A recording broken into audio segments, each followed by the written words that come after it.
Hello friends, आज आपण बघत आहोत 1 किलोचा चॉकलेट केक.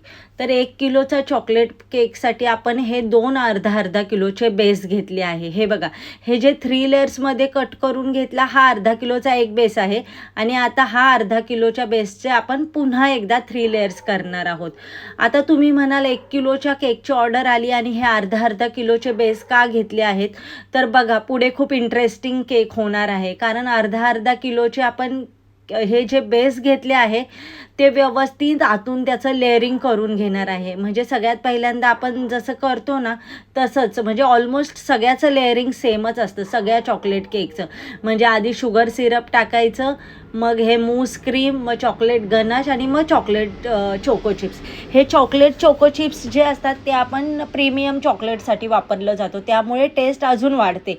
आणि जे साधे चॉकलेट केक असतात त्याच्यासाठी फक्त मूस क्रीम आणि चॉकलेट गनाशच वापरतो, चॉकलेट चोको चिप वापरत नाही.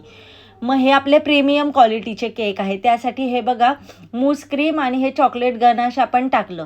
आता याच्यावरती आपण चॉकलेट चोको चिप्स टाकून घेतोय. हे बघा, तर 2 हाफ kgचे झाले आपले हे दोन्ही केक, म्हणजे रेडी झाले आहेत. हे बघा, 2 केक आपले हे बेस त्याचे लेअरिंग करून रेडी झाले आहेत. आता आपण आयसिंग करायला घेणार आहे. तर आता आपण आयसिंग बघा कसं करणार आहे. सगळ्यात पहिल्यांदा आपण हे व्यवस्थित त्याच्यावर शुगर सिरप टाकून घेतलं, केक सॉफ्ट राहावा यासाठी. आता हा गोल्डन बोर्ड दिसत आहे, हा 1 किलो केकसाठी आपण वापरतो तो गोल्डन बोर्ड आहे, म्हणजे मोठा आहे नॉर्मलपेक्षा. अर्धा किलोचा जो असतो बोर्ड त्याच्यापेक्षा हा मोठा आहे.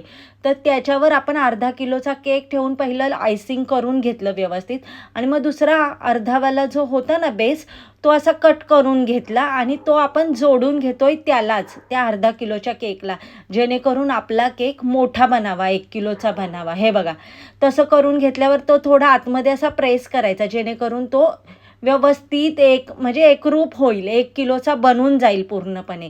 हे बघा, पूर्ण बनून गेला.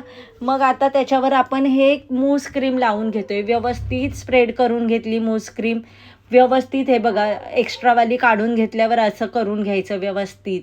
मग आता त्याच्यावर चॉकलेट गनाश टाकणार आहे आपण. चॉकलेट गनाश आता सगळीकडून इक्वली स्प्रेड करून घेणार आहे. वरून झालं, आता साईडनेही स्प्रेड करून घेणार आहे. साईडचंही स्प्रेड करून झालं. आता डेकोरेशनसाठी सुरुवात करतोय. हे छोटे छोटेसे मोदक शेपचे किती छान फ्लावर्स आपले हे बघा कंप्लीट करून झाले आहे. आता आपण व्हाईट कंपाऊंड चॉकलेट येतं ना ते साईडने टाकून घेतलं, त्याचे फ्लेक्स कट करून. आता ब्लॅक कंपाऊंडही टाकून घेतलं, दिसत असेल.